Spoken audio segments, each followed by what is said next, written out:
Welcome back. The times we live in are causing all of us to worry about our health, our safety, our lives and livelihoods. Dr. Jen Caudle is here with me to answer some of your questions. I know you have a lot of them, your medical ones. And financial expert Tiffany Aliche is with me too to answer financial questions. There is so much going on here, and I guess you should kind of space out and not get overwhelmed on what you tackle first. So we'll start with the medical questions. And Dr. Jen Caudle, this is one of our viewers saying, is it justified, Jen, to be so much more worried about COVID-19 than the, quote, ordinary flu? Just the optics, Dr. Jen, and the data, I would think so.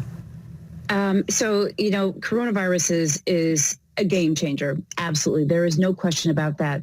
We know that it is highly infectious. It is causing a lot of illnesses. We've got 30,000 deaths, 30,000 deaths globally from coronavirus at this point. It is nothing to ignore. I should say, however, that the CDC did release information about the flu recently. We've got 24,000 deaths this season so far for the flu, 39 million illnesses, 400,000 hospitalizations. The flu is very serious. We want to make sure people are still getting the flu shot. But we think the death rate from the flu is probably around 0.1%, whereas coronavirus, we estimated a few weeks ago, 3 to 4%. However, as we get more testing, that number might likely change. Coronavirus really is a game changer. There is no doubt about that. And this is from a viewer saying, will I get a stimulus check if I haven't filed my 2019 taxes, Tiffany?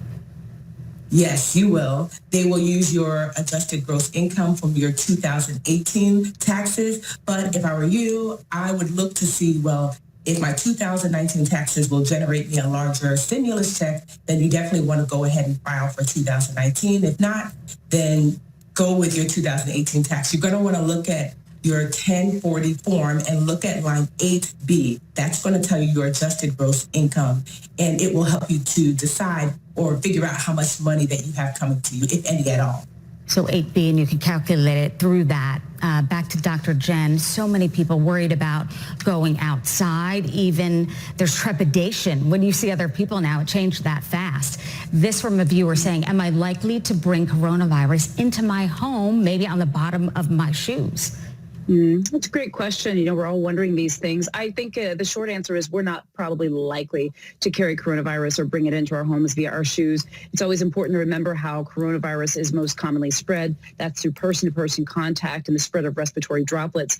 We know that the virus is not very robust. It doesn't last through a lot of sort of handling and temperatures and changes. So my guess would be on the bottom of the shoe, and sort of that contact with the floor might not likely make it viable after a period of time. I still do recommend, however, when you get inside the house, I take my shoes off before walking around the house. Oftentimes I'll also sort of change my clothes before I settle in for the evening. I think those are really great practices just to have for germs in general. And those are things you can do, especially if you're worried about it.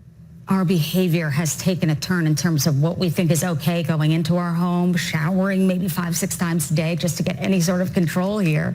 And this is to do with finances. A viewer saying on her son's behalf, I have a 21-year-old son who hasn't worked but is in college. Will he be able to receive a stimulus check? And she also adds he thinks he's going to be cut out of this, Tiffany. So here's a little bone of contention for adult children. It is possible that he could be cut out. The stimulus check, as far as the law is concerned, says that parents with children 16 or younger, those children are not personally eligible to receive the $500, but their parents can. So if your child is 17 and older, you are not likely to receive any money for them. But the thing is, if your son is 21 and is not your dependent, because dependents cannot receive the stimulus money, if your child is 21 and is also a student and not your dependent, they can file their own taxes, even if they don't have taxable income, and could be eligible for this stimulus money. But you want to make sure that in so filing for their taxes, that they are not cutting themselves out for any other financial support that they might receive being your child. So I definitely would ask my tax expert about that. But your child is eligible potentially if they file taxes. They're not if they do not. And what a time to do it than now if you are staying home and it's something that you can control or try to get a hold of here. Tiffany Aliche, Dr. Jen Caudle, thank you both. And you can send your questions to us on social media.